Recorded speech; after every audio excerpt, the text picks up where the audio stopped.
So with psoriasis or really any autoimmune issue, the problem becomes that we get on the internet and you start deep diving into all these different things that you can do for it. You start putting in psoriasis and you start researching and you come across some medical information, some natural information, and there's so many different doctors telling you all these different things, and it becomes very frustrating and actually increases stress in your body and makes it harder on you, and you tend to get worse.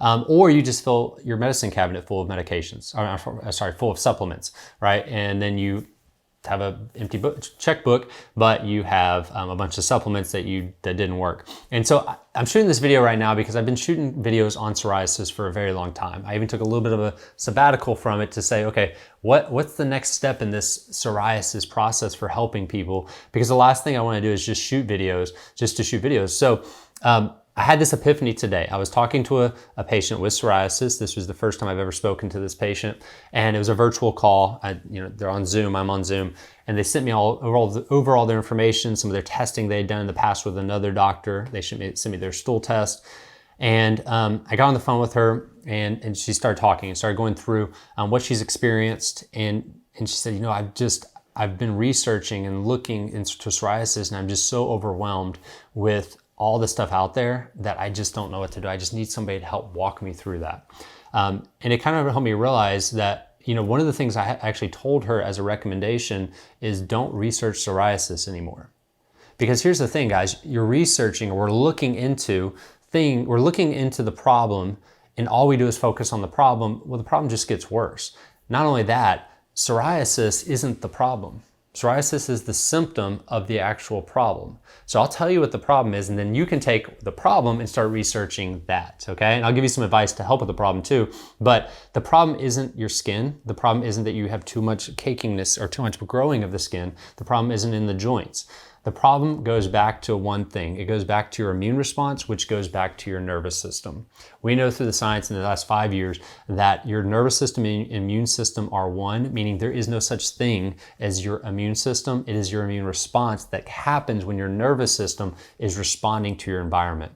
So your body's just trying to adapt. We're all just trying to survive the environment that we're around. Some people are doing a better job than others. That's why someone can drink, they can smoke, they can do everything wrong, live to 100, never have psoriasis or autoimmune disease. And you're just like, hey, what's up with that? I'm taking gluten-free, dairy-free, like this patient. She was gluten-free, she was dairy-free, she was sugar-free, and tried all these things. She's actually at this point, she's on a carnivore diet, and she's done all these things, and it's gotten a little bit better, but it still won't go away. And so, and then another patient who's only took out dairy and all her psoriasis problems went away. So my point is we have to figure out how to balance the nervous system, and that is individual for everybody. So here's some things I can tell you that you can start doing, but I'm shooting this video mostly because I want you to think about, okay, it's not about psoriasis, it's about how do you get your nervous system back in balance. And the things that affect the nervous system, or the thing that affects the nervous system the most, is stress. Okay, it's too much stress that your body did not adapt to. And stress, I talk about this all the time, and it's hard not to go back to the same things because this is just where we have to start. Stress is physical, it's chemical, and it's emotional, right? So if you're chemical stress, right? So when you're eating healthy food, you're reducing chemical stress on your body. So you can say, I took out dairy, I took out sugar, and I took out gluten, and it didn't make me better. No, it made you better. It just didn't get you to where you didn't have psoriasis anymore. It was a part of the process. And that's why I just talked to this patient and said, you're doing the right things. You're just not doing all of the things that you need to do. That's a starting point. And so you got the physical stress on your body, right? So if you're physically stressed, you're going to have more stress. So car accidents, past car accidents that you've had, past surgeries that you've had. There's so many patients that have come in and their psoriasis kicked into gear after they had a surgery. Or you sit at a computer all day long. Right? I'm going to tell you the 3 main stressors here that I think that have changed in our world today that have ever been before. But just sitting at a computer like this all day long is a physical stress on the body. Not sleeping at night is physical stress, and recovery is going to be physical stress on the body. And then finally, the emotional stressors, looking at the world around you and seeing your perception and viewpoint of it. So if you want to figure out how to get rid of psoriasis, you have to look and say, okay, how do I balance my nervous system? What stressors are in my life? What can I reduce? And then what can I do to make my body more resilient to stress? The 3 stressors that I think have changed in our world today that we've never had before, and I mean 20, 30, 40 years ago when psoriasis wasn't an issue, It existed, but it wasn't nearly like the amount of people that have it now, or other autoimmune diseases weren't rampant like they are today. The three main things. Number one is LED lights. You're like, wait, what? LED lights? What's wrong with LED lights? Well, research LED lights. So if you want to research something, research the effect of LED lights on your body at a cellular level. Extremely stressful on the cells and on the nervous system.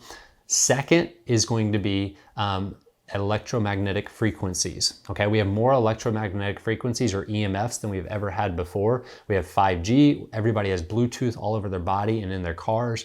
We have more of these electromagnetic frequencies that affect us at a cellular level and put stress on the body. Okay, so next, research electromagnetic frequencies. How can you reduce LED lights? How can you reduce the damage to your body from electromagnetic frequencies? Okay, and then finally, it's going to be, and for somebody this might not be an issue, but for a lot of people it is, it's social media.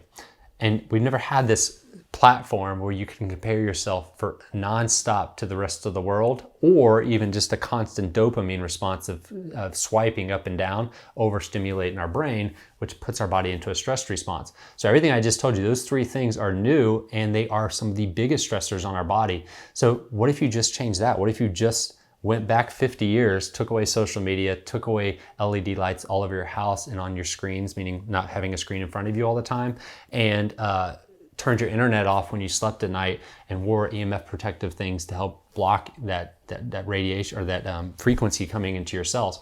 What if you did those three things as a starting point? That might be a good place to start.